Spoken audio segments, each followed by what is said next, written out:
Okay, for 2020 to 2021, affordable housing for low to moderate income tenants living in market rental housing was identified by Scarborough community members as the top priority issue. We urgently need to look to ways to maintain our affordable housing stock, along with increasing our supply of affordable housing to support vulnerable tenants. Today, we are going to learn about Neighborhood Improvement Area Designations, or NIA designations, a tool that the city can use to support tenants living in market rental housing. To provide us with an introductory snapshot of NIA designations, I am joined today by John Stapleton from Open Policy and the author of the report Double or Nothing: Why Northern Scarborough Has No Neighborhood Improvement Areas and What We Can Do About It, and other research papers that focus on Scarborough. John, what is a neighborhood improvement area designation? Well, the neighborhood improvement area designation came out of the first by the policy poverty by postal code going back to the early 2000s, and then into the what we would call the Toronto Strong Neighborhood Strategy.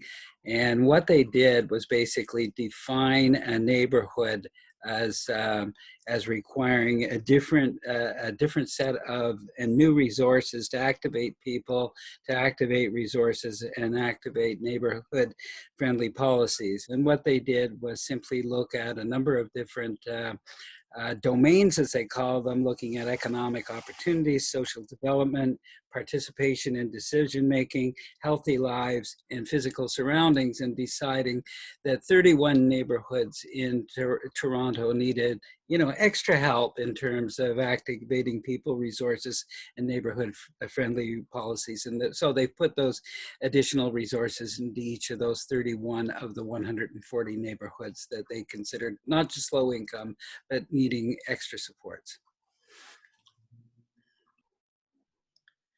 Could you speak to how an NIA designation would help low to moderate income tenants living in market rental housing? Well, the main thing that the designation does is flow resources. It flows money, it flows resources, and it flows neighborhood-friendly policies to those 31 neighborhoods that are so designated. And what it does is create tables at which low-income tenants can actually attend and plan for services, supports, community benefits, and that sort of thing that are not available to the other neighborhoods in the city. And what it does really is really designate them. And when you look at the city's equity budgeting, especially, and that's something I've been a part of over the years, every one of the areas of the budget, from transit to everything that the city does, from policing to fire and everything else, has a plan for the NIA. So in each case, they receive these benefits at these activated tables that low-income tenants can attend, and that's just not available in the other areas. And some of those supports would be things like tenant education and tenant education, and so forth.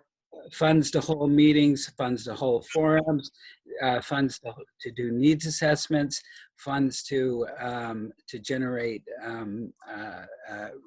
resources for the tenants to take their message to city councilors and to city staff, and just a whole different level of capacity to engage not only the political, but all of the different communities processes that include support services, infrastructure, and community benefits. So could you speak to why we need NIA designations now and the impact of implementing these in Scarborough? Well, especially one of the big problems with the NIA designations that they were based on old data that did not come out of the census. They used the 2011 data, which was already flawed, and they used before shelter data for income. And what it really did was there are neighborhoods in Scarborough, and especially in northern Scarborough, that are amongst the poorest neighborhoods. We have 7 of the poorest neighborhoods in the city of Toronto, and yet none of them, not any of them, you heard that correctly, are designated as an NIA. Malvern, for example, is the 8th poorest neighborhood in the city, and it doesn't have the designation. So that it doesn't get that extra support. It doesn't get the extra capacity. It doesn't have the tables where people can go to and low-income tenants can go to talk about community supports, to talk about benefits, infrastructure, and services, and income security.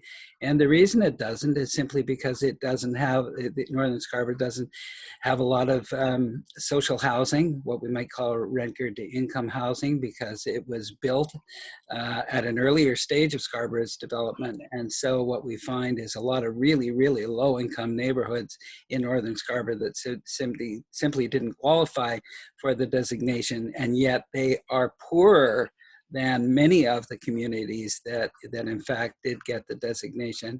And this is really a flaw in the data. And so some of these communities that really deserve this support and deserve, I'm not saying that the ones that got the support don't deserve it. I'm just saying that we have neighborhoods in Northern Scarborough that simply deserved it a whole lot more. Thank you, John Stapleton, for speaking about NIA designations in the City of Toronto.